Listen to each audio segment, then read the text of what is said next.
Well, he's a cutie pie. I might put him in Potomac. Okay, yes. Yeah, he can come right on to Potomac. What's up, y'all? It's your boy Richie Sky. We are back with another video. I want to thank you guys so much for tuning in to this channel. Listen, if you haven't done so, go ahead and hit the subscribe button down below. Hit that notification bell button so that you can be clued into when we drop new content right here on this channel. And with that being said, y'all, let's get into what we gotta talk about today.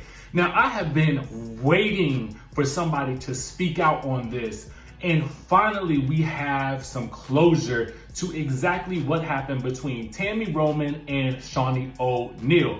Now, I know most of us had basically surmised that they were no longer cool, but now we have the words directly from Tami's lips, and yeah, it ain't pretty. And we got also some words from Shaunie as well. So we're gonna put those two things together and really get down to the bottom of exactly what happened, and then I'm gonna give you my opinion on it.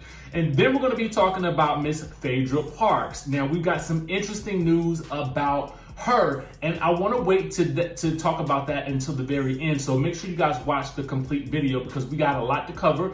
Two topics: Basketball Wives and Real Housewives of Atlanta, two of our favorites here on this channel. Now, before we dive into it, now make sure you guys shoot me a text message. This is a way that I'm able to communicate with you guys in a really cool way. I'm able to tell you guys about certain things that are going to be happening behind the scenes and all that good stuff. So be sure to shoot me a text message. I try to respond to people at least once a day because I have a lot of you guys that I'm trying to get back to. So just be patient with me, okay? With that being said, let's dive right in. So as you guys know, Tami Roman, this was her last season of Basketball Wives, and I definitely can understand why. She has been trying to get out of the show, it seems like, for the longest time, and she really wasn't doing much. Well, until that, last season she really didn't do too much interacting with the girls, but the season before that she made quite a splash when she helped or pushed Jennifer to reveal that there was a rumor going around about Evelyn allegedly sleeping with Shaunie's ex, okay? Now, Tami had known about this rumor for quite some time, and she apparently had gotten the information from Jennifer years before they actually revealed it. Now we're gonna be talking about Tami right now and her interview on Fox Soul with Keisha Cole on Keisha Cole's show, One on One with Keisha Cole. Now, I find it quite interesting that Keisha Cole has her own talk show on Fox. So she didn't even know that Tami Roman was really got notoriety on the Real World, okay? Now, that's something I'm kind of shocked about. And I'm like, girl, didn't they hand you a file before you had to interview this person? Didn't you read up on her? Anyway, I digress. I'm gonna put the interview down below if I can find the link for it again. But let me give you guys the highlights of what Tami had to say. She said, I thought in my mind, this is with regards to Shaunie. She says, I thought in my mind that we were close. I thought that we had a camaraderie and a sisterhood and a mutual respect for each other. I found out over the past 3 seasons that the lack of friendship was shown rather than the sisterhood as it pertained to me, which was unfortunate because I care for Shaunie.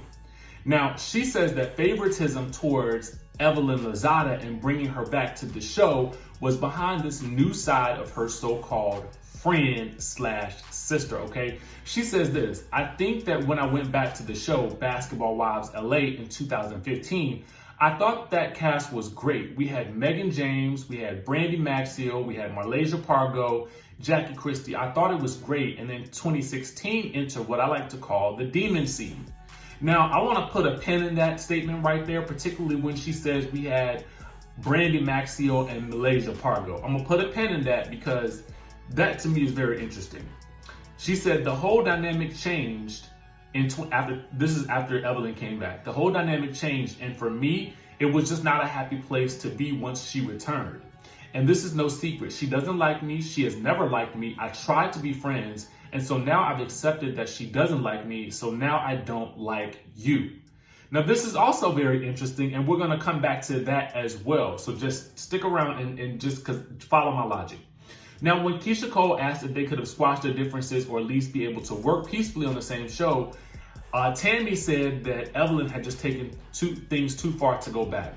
She said, I tried numerous times. I really and truly did. And to find out that there were a lot of workings going on behind the scenes and emails being sent and negative derogatory things being said about my health and my miscarriages all the way up to network executives, I felt like at that point that was crossing a line for me. So there was no way we could have worked together for me. Now, they did address this during that season's reunion, if you guys will recall that. Now, as for Shaunie, this is what Shaunie had to say. Now, she was aware that her friendship with Tami had been affected, which she shared before season 8 had even aired. However, Shaunie blamed that on the rumor that Tami helped to uncover about Evelyn possibly sleeping with Shaunie O'Neal. So Shaunie's question was why Tami told her when she did after knowing the rumor for so long. Now, this is something that I too wondered as well when the whole situation came out on the show. She said, I think the whole mess definitely affected the relationship between Tami and I. I didn't want it to because I did feel like Tami was telling me because she cared. But I think that what was in question was when. This has been going on for so long, or you've known for so long, why now? So that was my question as well. Now, Tami made it a point during the interview to talk about how she doesn't like all the drama and negativity that the show focuses on, but ultimately she did really kind of push Jennifer to out that whole secret. And to be quite honest with you, that was one of those things where since it couldn't really be proven to be true that Evelyn did in fact sleep with him, it was kind of like it had been dead and buried and nobody was talking about it. But it was only when Tami kind of kept pushing Jen to talk about it that it really came to light. There was really no need for Tami to do that, in my opinion, other than because she didn't like something that was going on and how Jennifer basically was maybe being a little too lenient towards Evelyn when she came back and just sort of trying to reconnect versus really hashing out what their true issues were. I really don't know. What I do know is that seemed very odd to me that Tami would try to push her to do that, particularly if it looks like almost like the grave you're digging for Jennifer is going to be your own grave because you knew about the whole situation in the beginning. But y'all let me know what y'all think about this situation. And I know for a lot of y'all don't like Shaunie, but try to come at this from an objective perspective as well, just to sort of get an idea of what it is that I'm saying. The other thing that I found odd that Tami said, and I want to go back to these points that we made earlier, was that she said in 2015, I thought that cast was great. We had Megan James, we had Brandy Maxwell, and Malaysia Pargo. But at the end of the day, I thought it was, remember when Shaunie, Evelyn, and Tami walked out of that restaurant back in Palm Springs when Brandy showed up? I felt like it was because Tami said she didn't want to be around Brandy as well. And I don't even think she really wanted to be around Malaysia because she got into Malaysia next. And Evelyn basically outed the whole production scheme and said the reason why Evelyn was brought in was because she heard that Malaysia was not coming back. So obviously you didn't think the cast was that great at the time, Tami. So I was a little bit confused by that, but maybe it was upon further reflection that she feels that way now. Who knows?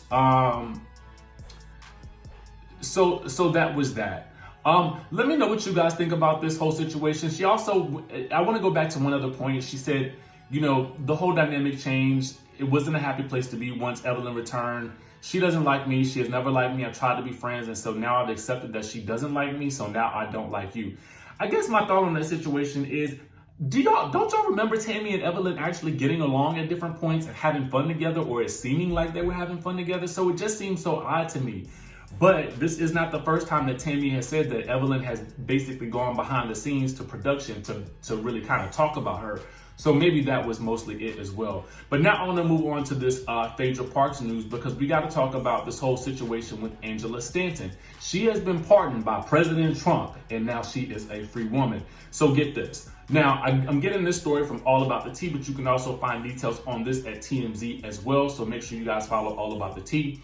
Now, okay, so here's the scoop. President Trump released a long list of people that he had planned to pardon. And one of those was Phaedra Parks' alleged former BFF turned accuser, Angela Stanton. Now, as fans know, Angela Stanton wrote and published a crazy tell-all titled Lies of a Real Housewife, Tell the Truth and Shame the Devil, okay?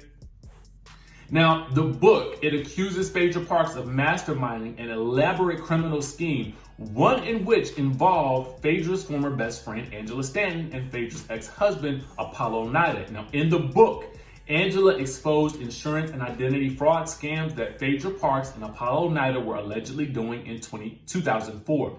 Now, Angela Stanton and Apollo took the fall for those crimes and served time in prison, while Phaedra got off scot-free. Now, a lot of people have been harping on that for years now. For years, people have been harping on that. I did a nice little sort of documentary type video on Phaedra Parks and this whole scandal. I'll put the link for that down in the description below as well. Now, Angela says in 2004, Phaedra Parks and Apollo Nida and herself ran an insurance fraud scam involving identity fraud.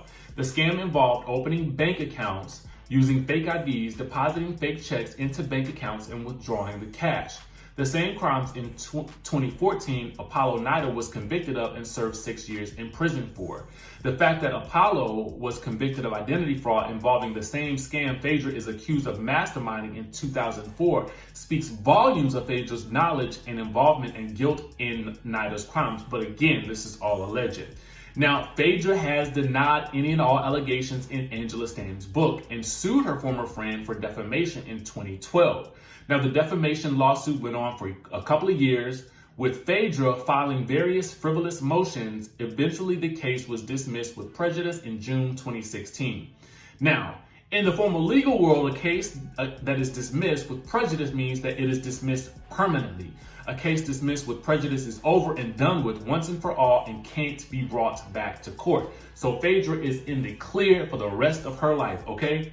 Now, according to this article on All About the Tea, had Phaedra Parks seen her day in court, she would have had everything to lose in terms of her reputation and future business opportunities by admitting to any of Stanton's criminal conduct allegations, okay? Now, Angela appeared on TMZ Live and she was thrilled and over the moon about getting this pardon on her birthday. Her pardon means that her 2004 criminal conviction has been wiped clean from her record and she's no longer a felon. So here's the thing. I mean, very interesting news for all of you Phaedra Parks fans out there. Let me know what you think about this down in the comment section below. Do you think that Phaedra was guilty of all this? I mean, listen, if the slate's been wiped clean, hey, both people can go ahead and move on with their lives, okay? Make sure you guys hit that comment section down below. Make sure you guys subscribe to the channel.